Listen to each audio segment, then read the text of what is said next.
After tweeting on Christmas Day, tomorrow it's back to work, President Trump spent today on the golf course, the 110th day of his presidency that he has spent at one of his personally branded properties. He hit the links with PGA Tour pro Bryson DeChambeau and former PGA golfer Dana Quigley. But there may have been some work discussed as well. Also joining the foursome, Georgia Senator David Perdue, a loyal Republican vote for the administration, but someone hoping to forge a bipartisan solution on immigration.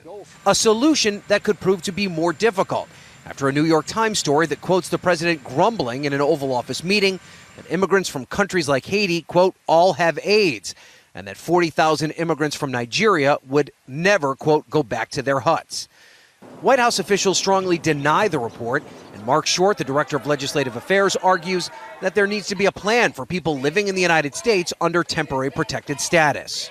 Congress needs to change these laws as opposed to continual 6-month extensions of people that are here from 10 and 20 years ago. But while immigration, including a promised fix for the so-called Dreamers, government spending, entitlement reform, and infrastructure have all been pointed to as priorities in 2018, on Tuesday, the president was focused on a failure from 2017, tweeting, quote, based on the fact that the very unfair and unpopular individual mandate has been terminated as part of our tax cut bill, which essentially repeals, over time, Obamacare, the Democrats and Republicans will eventually come together and develop a great new health care plan.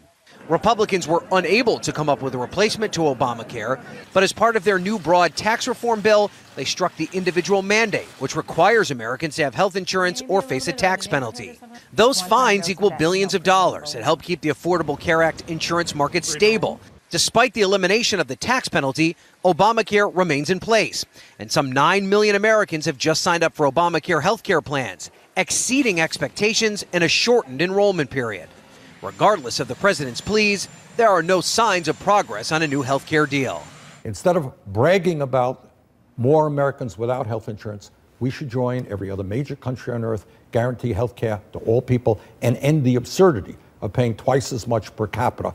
And despite the sunny West Palm Beach skies, the president and his agenda remain under the cloud of the Mueller investigation, something Mr. Trump continues to attempt to discredit. Today on Twitter, he suggested that the dossier produced by a former British intelligence officer, which the president called a, quote, pile of garbage, was the basis for the special counsel's investigation.